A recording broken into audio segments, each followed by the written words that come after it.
What's going on? YouTube, listen up. Young Elder Gang. This is Dr. Charles P. Winston. At you with another banger. Please make sure you like, subscribe and share this video, fam. I hope this video get at least 100,000 likes in this video. You will find history definitions, scripture, information, and, best of all, what we Americans have been deprived of from the beginning. The truth, keep in mind, this content used in this video is intended for entertainment, educational and informational purposes only. We will give you the total truth as we best understand it. Today, be sure to hit that like button, Young Elder Gang, hit that subscribe button. If you're new to the channel, hit that bell, and don't forget to check back with us every day for new content. America has been plotting to remove the man it branded the Mad Dog of the Middle East. Muammar Mohammed Abu Minyar al-Gaddafi was a Libyan military officer, revolutionary politician and political theorist who ruled Libya from 1969 until his assassination by Libyan rebel forces in 2011. Gaddafi was labelled by the international bankers, the US government, M16 and CIA as chief sponsor of terrorism. What people don't know is that as the rebellion against Gaddafi unfolds, is that the man leading the uprising was in fact a long-time CIA contact who was close to Gaddafi. Khalifa Haftar and his lieutenants were trained by the CIA to remove Gaddafi at all cost. It was a bunch of Libyans. You know, you give them arms, say, "All right, go get rid of Gaddafi." His relationship with the CIA dates back to the 1980s. He returned to Libya 20 years later to finish a job that was left undone. Recent investigations reveal that the Libyan rebels were directed and coordinated by CIA experts on the ground. This is the top-secret account of the true extent to which the CIA was instrumental in the Libyan revolution, which took down Gaddafi with the help of his close long-term friend Khalifa Haftar, who was a CIA asset used to betray his own friend. Khalifa Haftar was born in Ajdabiya. He served in the Libyan army under Muammar Gaddafi and took part in the coup that brought Gaddafi to power in 1969. He participated in the Libyan contingent against Israel in the Yom Kippur War of 1973. Haftar then participated in the Chadian-Libyan War, 1978-1987, becoming promoted to Chief Officer of the Libyan military in Chad in 1986, until he was captured by Chadian forces in 1987 and held as a prisoner of war, which was seen as a major embarrassment for Gaddafi and represented a major blow to Gaddafi's ambitions in Chad. While being held prisoner, he and his fellow officers formed a group hoping to overthrow Gaddafi. He was released around 1990 in a deal with the United States government and spent nearly 2 decades living in the US in Langley, Virginia, and gained US citizenship. In 1993, while living in the United States, he was convicted in absentia in Libya of crimes against the great socialist people's Libyan Arab Jamahiriya and sentenced to death. Muammar Mohammed Abu Minyar al-Gaddafi was born near Qasr Abu Hadi, a rural area outside the town of Sirte in the deserts of Tripolitania, Italian Western Libya. His family came from a small, relatively uninfluential tribe called the Gaddafi, who were Arab and Italian in heritage. This means Gaddafi wasn't a full-blooded, original, true African. This also means that Muammar Gaddafi's people were a part of the Muslim invasion on the African people. But that's another story. His mother was Aisha bint Niran, and his father, Muhammad Abdul Salam bin Hamed bin Muhammad, was known as Abu Minyar. The latter earned a meagre subsistence as a goat and camel herder. Like other contemporary nomadic Bedouin tribes, the family were illiterate and did not keep any birth records. His birthday is not known with certainty, and sources have set it in 1942 or the spring of 1943, although his biographers David Blundy and Andrew Lycett noted that it could have been pre-1940. His parents' only surviving son, he had 3 older sisters. Gaddafi's upbringing in Bedouin culture influenced his personal tastes. He preferred the desert over the city and would retreat there to meditate. From childhood, Gaddafi was aware of the involvement of European colonial powers in Libya. His nation was occupied by Italy, and during the North African campaign of the Second World War, it witnessed conflict between Italian and British forces. According to later claims, Gaddafi's paternal grandfather, Abdesalam Abu Minyar, was killed by the Italian army during the Italian invasion of 1911. At the end of the Second World War in 1945, Libya was occupied by British and French forces. Britain and France considered dividing the nation between their empires, but the General Assembly of the United Nations, UN, decided that the country was to be granted political independence, and in 1951 created the United Kingdom of Libya, a federal state under the leadership of a pro-Western monarch, Idris, who banned political parties and centralized power in his own hands.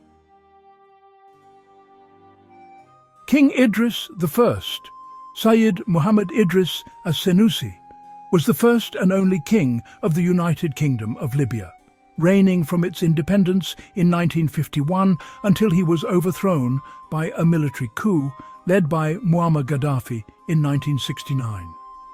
King Idris' bloodline connects with the Crown of England, and he had the country under debt to the Crown of England. King Idris was an impostor. King Idris I was not a true-blooded African. Gaddafi came to power through a military coup, first becoming revolutionary chairman of the Libyan Arab Republic from 1969 to 1977, Secretary-General of the General People's Congress from 1977 to 1979, and then the brotherly leader of the great socialist people's Libyan Arab Jamahiriya from 1979 to 2011. Initially ideologically committed to Arab nationalism and Arab socialism, Gaddafi later ruled according to his own Third International Theory. He founded a revolutionary group known as the Free Officers Movement, which deposed the Western-backed Senussi monarchy of Idris in a 1969 coup. Gaddafi converted Libya into a republic governed by his Revolutionary Command Council. Ruling by decree, he deported Libya's Italian population and ejected its Western military bases. He strengthened ties to Arab nationalist governments and unsuccessfully advocated pan-Arab political union. An Islamic modernist, he introduced Sharia as the basis for the legal system and promoted Islamic socialism. He nationalized the oil industry and used the increasing state revenues to bolster the military, fund foreign revolutionaries, and implement social programs emphasizing house building, healthcare, and education projects. In 1973, he initiated a popular revolution with the formation of basic people's congresses, presented as a system of direct democracy, but retained personal control over major decisions. He outlined his Third International Theory that year in the Green Book. Under Muammar Gaddafi's rule, Libya provided citizens with free education, healthcare, and subsidized housing and transport, but this came at the cost of severe limitations on freedoms and human rights, the world bankers argue. Once Muammar Gaddafi cut off the parasites and world debt collectors. Muammar Gaddafi gave the Libyans something that has never been done anywhere in the world. If this is called dictatorship, I wonder what type of leadership Democrats have. There was no electricity bill in Libya, Electricity was free for all its citizens during Gaddafi's reign. There was no interest on loans, banks in Libya were state-owned, and loans were given to all its citizens at 0% interest by law. Home considered a human right in Libya. Gaddafi vowed that his parents would not get a house until everyone in Libya had a home. Gaddafi's father had died while his wife and his mother were still living in a tent during his reign. All newlyweds in Libya received $60,000 dinar, $50,000, by the government to buy their first apartment, so to help start up the family. Education and medical treatments were free in Libya. Before Gaddafi, only 25% of Libyans are literate. During his reign, the figure was 83%. If Libyans want to take up farming career, they receive farmland, a farming house, equipment, seeds and livestock to kick-start their farms, all for free. If Libyans couldn't find the education or medical facilities they needed in Libya, the government used funds to send them abroad for it. Not only free, but they got USA dollars in some cases, accommodation and car allowance. In Libya during Gaddafi reign, if a Libyan buys a car, the government subsidized 50% of the price. The price of petrol in Libya is 0.14 per litre in Gaddafi time. Libya had no external debt and its reserves amounted to $150 billion, now frozen globally. If a Libyan was unable to get employment after graduation, the state would pay the average salary of the profession as if he or she is employed until employment is found. A portion of Libyan oil sale was credited directly to the bank accounts of all Libyan citizens. A mother who gave birth to a child received US $5,000. 40 loaves of bread in Libya costed 0.15 during Gaddafi's reign. 25% of Libyans had a university degree during Gaddafi reign. Gaddafi carried out the world's largest irrigation project, known as the Great Man-Made River Project, to make water readily available throughout the desert country. I mean, who else is doing it? If this is called dictatorship, I wonder what type of leadership Democrats are. You see, the truth of the matter is that the world elite bankers and the world IMF couldn't make no money off the poor Libyans no more. They thought Gaddafi to be a madman, a mad dog dissented, a renegade gone out of his mind, because he freed the people of Libya from economic debt. The world elite parasites couldn't stand for it no longer. They wanted Gaddafi gone and made an example out of, to teach the next guy who want to free his people from the chains of international debt a lesson. They wanted their canines back into the people of Libya's neck, and they had just the guy to do it, Khalifa Haftar. The world's elite bankers and Western powers wanted Muammar Gaddafi gone. They hated that they couldn't make no more money in interest off the Libyans. They hated that they couldn't keep Libyans in an ethereal state of debt. Once Muammar Gaddafi plans for an independent Pan-African gold-backed currency ideas came out, the elite parasites were enraged. It posed a direct threat to the dominance of the US dollar and euro in global trade and the existing Western-controlled financial system. The guys up top, world elite bankers, said, "Gaddafi must go. He's a mad dog giving the Libyans everything for free." Gaddafi aimed to stop selling Libyan oil in US dollars, instead proposing the gold dinar as the required currency for African oil transactions. This move, if successful and widely adopted by other African oil producers, would have significantly weakened the US dollar's status as the global reserve currency and diminished Western control over oil pricing and global finance. Gaddafi's vision included establishing an African investment bank and a unified African banking system, with the goal of freeing African nations from dependence on Western financial institutions like the World Bank and the International Monetary Fund, IMF. This would have challenged the neo-colonial grip of the West on the continent's economies and natural resources. His plan for an independent African currency also directly threatened the CFA franc, a currency used in several West and Central African countries that is tied to the euro and effectively controlled by France. The gold dinar would have offered an alternative and reduced France's financial influence in its former colonies. Following the 2011 NATO intervention, an estimated 150 billion of Libyan sovereign wealth fund assets were frozen by the UN and other nations. This action effectively removed a substantial amount of capital from Gaddafi's control and placed it under the purview of internationally backed entities, preventing him from using it to fund his Pan-African initiatives or other endeavours.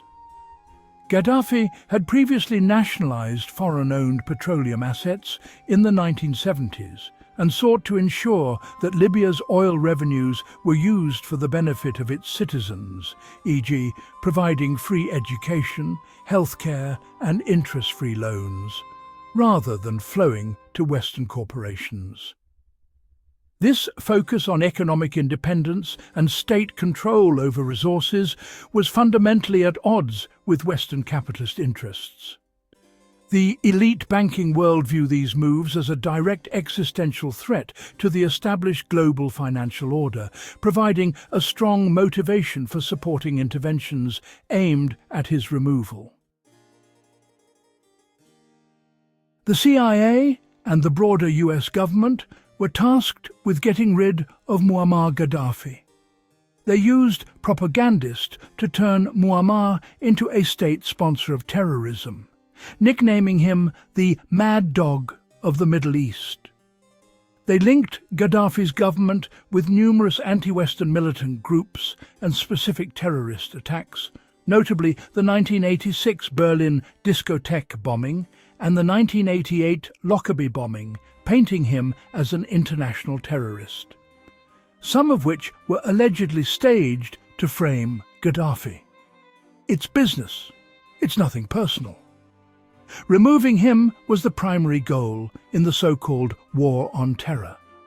Muammar Gaddafi terrorized the people of Libya with free electricity and free healthcare, and etc.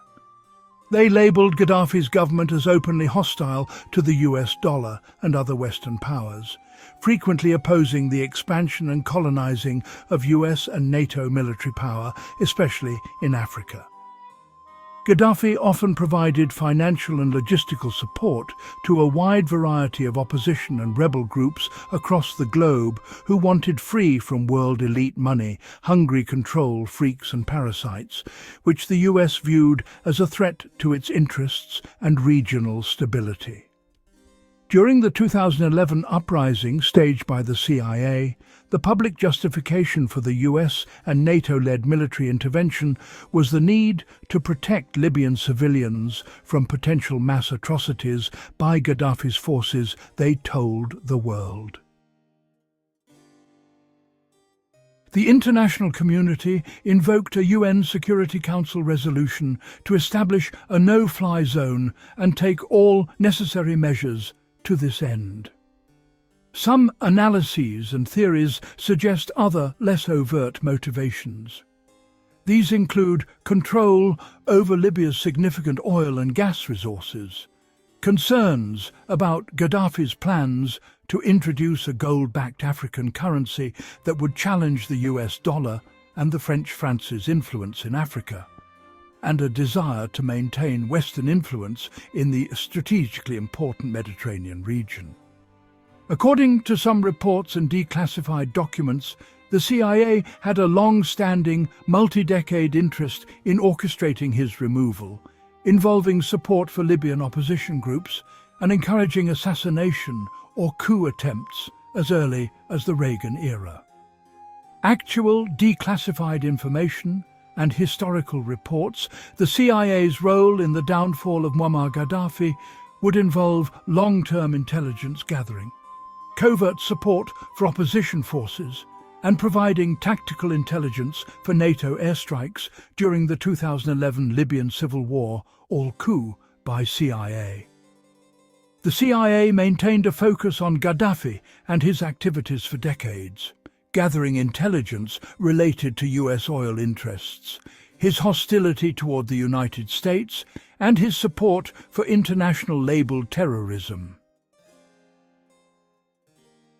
This long-term surveillance provided crucial background knowledge for later operations.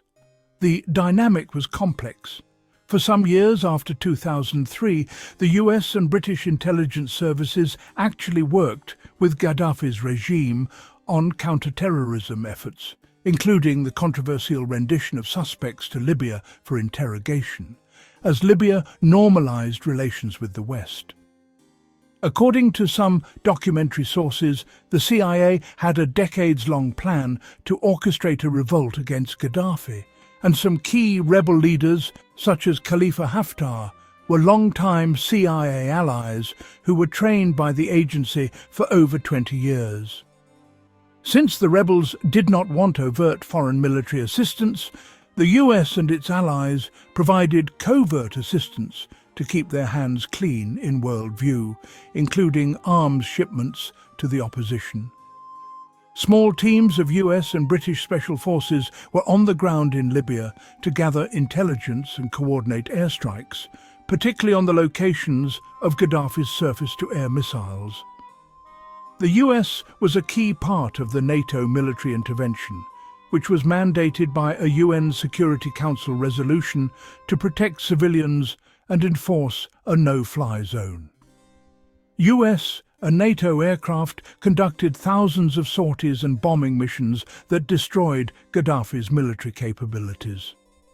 A US Predator drone was involved in the airstrike on Gaddafi's convoy as he attempted to flee his hometown of Sirte on October 20, 2011. The strike disabled his vehicles and forced him into hiding in a drainage pipe. Following the US drone strike, NTC fighters captured Gaddafi, who was wounded from the attack and by a grenade thrown by one of his own men. He was then beaten and killed by the rebel fighters shortly after his capture, allegedly under command of Khalifa Haftar. Thus, the CIA did not directly kill Gaddafi. It was his own people that did it, the CIA argue. Interesting, but its intelligence, long-term support for opposition figures and key role in coordinating the NATO air campaign were instrumental in enabling the rebel forces to capture and kill him. The training of Khalifa Haftar, a traitor to the people of Libya.